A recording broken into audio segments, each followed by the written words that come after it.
भोंदूखरातला दुसऱ्या गुन्ह्यात कोर्टानं न्यायालयीन कोठडी सुनावली आहे। भोंदूखरातला 21 एप्रिलपर्यंत न्यायालयीन कोठडी देण्यात आली आणि तिसऱ्या गुन्ह्यात एसआयटी खरातचा ताबा घेणार आहे आणि त्यानंतर 24 तासांच्या आत पुन्हा खरातला कोर्टात हजर केलं जाईल। तिसऱ्या गुन्ह्यात सुनावणीवेळी पोलीस कोठडीची मागणी करणार आहेत।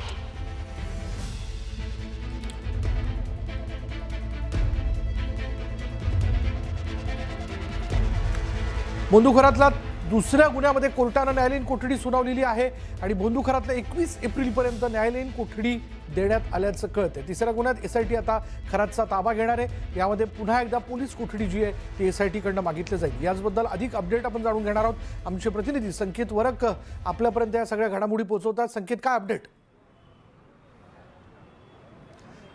विशाल, खरं तर आपण पाहिलं तर खरात प्रकरण जे घडलं त्यानंतर पहिली जी पोलीस कोठडी होती ती 14 दिवसांची होती। त्यानंतर जी दुसऱ्या गुन्ह्यातली जी पोलीस कोठडी होती ती 6 दिवसांची होती आणि आज दुसऱ्या गुन्ह्याच्या संदर्भात खरातला जे आहे ते कोर्टात व्हिडिओ कॉन्फरन्सिंगद्वारे सादर केलं होतं। असं म्हटलं गेलं होतं की कुठेतरी त्याला स्वतः फिजिकली इथे प्रेझेंट करतील, पण कधी सुरक्षेच्या कारणास्तव व्हिडिओ कॉन्फरन्सिंगद्वारे त्याला इथे हजर केलं गेलं। व्हिडिओ कॉन्फरन्सिंगद्वारे तो उपस्थित होता आणि दुसऱ्या गुन्ह्यात जो आहे अशोक खरात याला न्यायालयीन कोठडी मिळालेली आहे आणि तिसरा गुन्हा जो आहे त्या संदर्भात आता पोलीस जे आहेत किंवा एसआयटीची टीम जी आहे ती कोर्टाकडे मागणी करणार आहे की आम्हाला पोलीस कस्टडी हवी आहे। पण सध्याची अपडेट अशी आहे की खरातला दुसऱ्या गुन्हा जे आहे ते न्यायालयीन कस्टडी म्हणजे ज्युडिशियल कस्टडी मिळालेली आहे। त्याच्यामुळे सध्या खरातला जिथे ठेवलं आहे ते MPA महाराष्ट्र पोलीस अकॅडमी, तिथून त्याला अर्थात त्याची मेडिकल होईल, त्याला सेंट्रल जेलमध्ये नेण्यात येईल, तिथे देखील त्याचं मेडिकल होईल आणि त्याच्यानंतर उद्या पुन्हा एकदा म्हणजे पुढच्या 24 तासांमध्ये हजर करावं लागतं। अशा केसेसमध्ये उद्या पुन्हा एकदा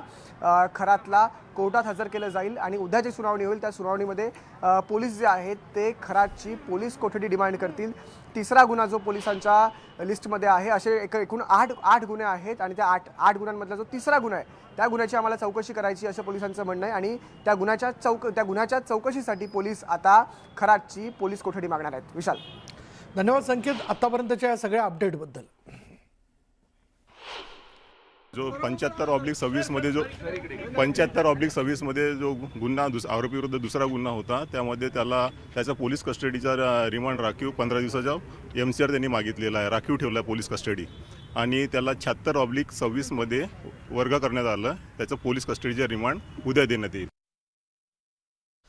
भोंदू अशोक खरात विरोधात तक्रारीचा आकडा जो आहे तो आणखीनच वाढला आहे। भोंदू खरात विरोधात आता 11 महिलांनी गंभीर आरोप केलेले आहेत आणि खरात विरोधात 11 महिलांनी लैंगिक शोषणाचे गंभीर आरोप केल्याचं कळत आहे। विविध विधींच्या नावाखाली भोंदू खरात महिलांचं शोषण करत असल्याचा गंभीर आरोप महिलांनी केलाय। तसंच भीती दाखवून तो महिलांना आपल्या जाळ्यात ओढत असल्याचा धक्कादायक खुलासाही चौकशीतून समोर येतोय। दरम्यान भोंदू खरात विरोधातही आतापर्यंत एकूण 12 गुन्हे दाखल असून 8 नव्या तक्रारी ज्या आहेत त्या दाखल करण्यात आलेल्या आहेत।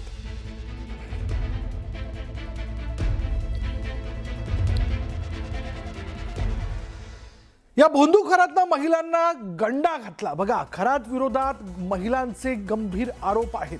हो, गंभीर आरोप। आणखी 11 महिलांकडून लैंगिक शोषणाचे आरोप हे भोंदू खरात विरोधात करण्यात आलेले आहेत। भोंदू खरात विरोधात आणखी 8 नव्या तक्रारी दाखल झाल्यात। बरं, भीती दाखवून खरात महिलांना जाळ्यात ओढत होता। विधीच्या नावाखाली तो जाळ्यात ओढायचा, शिवाय आपल्या जाळ्यात त्यांनी ओढल्यानंतर त्यांना वेगवेगळ्या प्रकारच्या धमक्या देखील तो द्यायचा। विधी करण्याच्या नावाखाली खरात हा महिलांचं लैंगिक शोषण करत होता।